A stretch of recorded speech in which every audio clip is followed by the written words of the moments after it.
In Atlantic City, a werewolf broke into a jewelry store and stole a ruby necklace, setting off an alarm. The creature scared off the security guard, then two policemen arrived. The duo tried to stop the hairy thief, but it was too fast for them, and escaped into the nearby hills, where it overlooked a circus.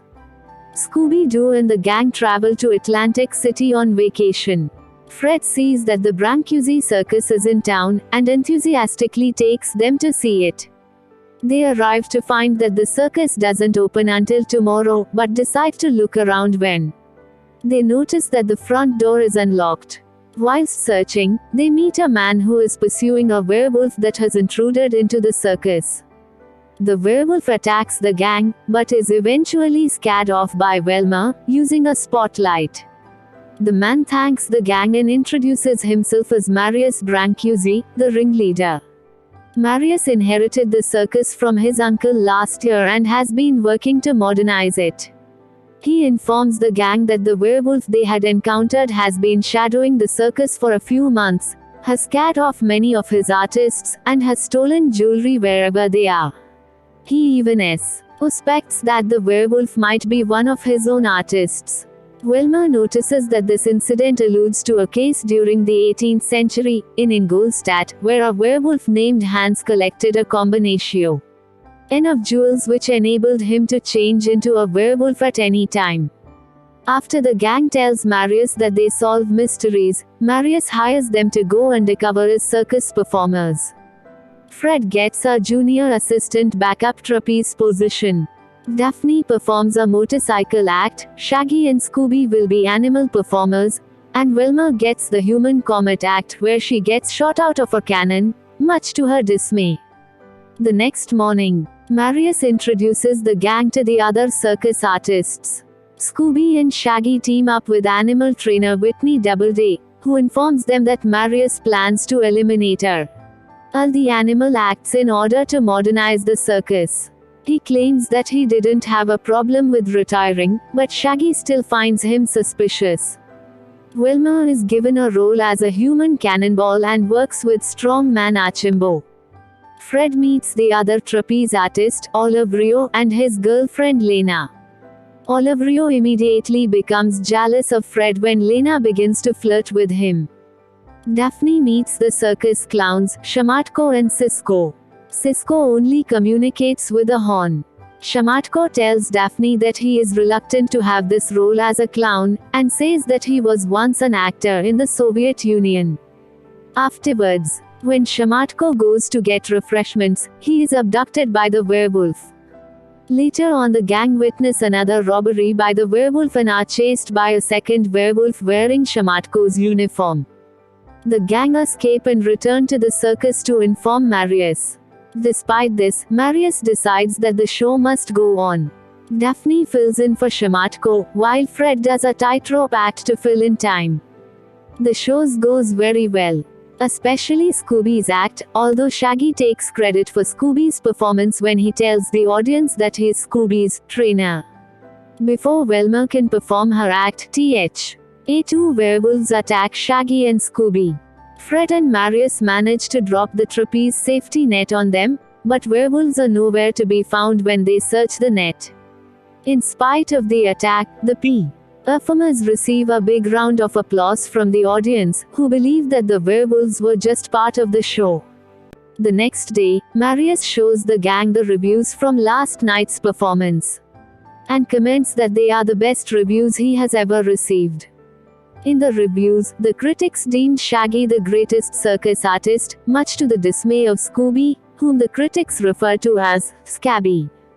When Marius goes to show the rest of his artists the review, Archambault knocks a book about the Ingolstadt werewolves off the shelf in his office, causing the gang to suspect that Marius might be involved in the werewolf attacks.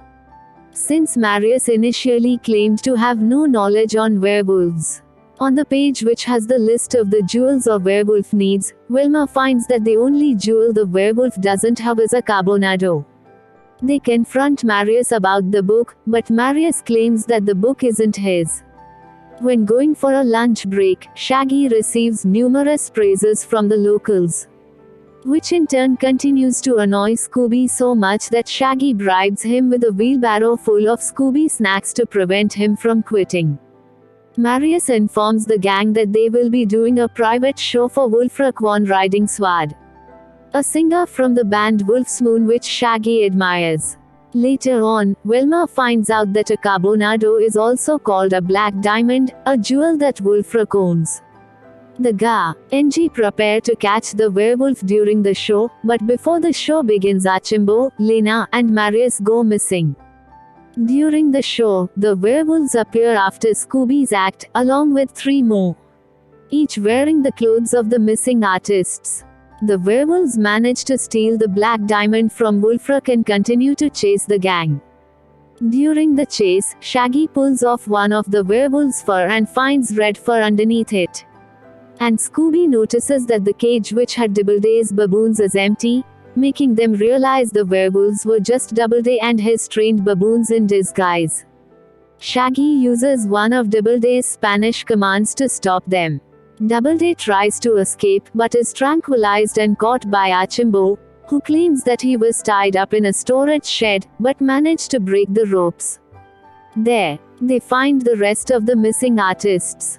Doubleday, who is still unconscious, is taken away by the police, but they are unable to find any of the stolen jewels.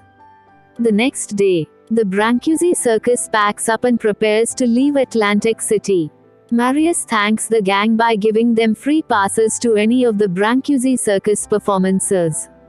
Archambault bids Wilma good luck in finding the black diamond. Shamatko informs Daphne that he has decided to quit his job as a clown and to pursue his dream in theater.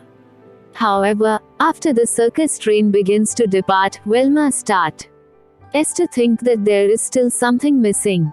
Wilma remembers that Archambault last heard that the jewel was referred to, not as a black diamond, but as a carbonado, and recounts that before Doubleday was captured, he said, "You won't take us that easy," meaning that he had an accomplice. She also noticed during last night's performance that the ropes around Archambault weren't broken, but the ends were cut. She also remembers that they only found the book about the Ingolstadt werewolves when Archambault knocked it off the shelf, suggesting that Archambault planted it there. With the facts added up, the gang realizes that Archambault was Doubleday's accomplice. The gang pursue the train and see Archambault attacking Marius to get to the box office money. Scooby, Shaggy, and Daphne were going to board the train to save Marius, but due to Shaggy and Scooby delaying, Daphne couldn't join them. Shaggy apologizes to Scooby for taking credit for his act.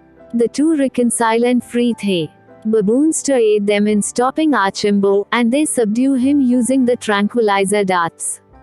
As Archambault is taken away by the police, Marius informs the gang that Doubleday and Archambault had walked with his uncle for years and were angry when Marius took charge and decided to modernize the circus. When Doubleday was get caught, Archambault double-crossed him in order to buy some time to get away with the jewels and the box office money. At the end, Wolfrock arrives and thanks the gang for recovering his jewel by giving them a private performance.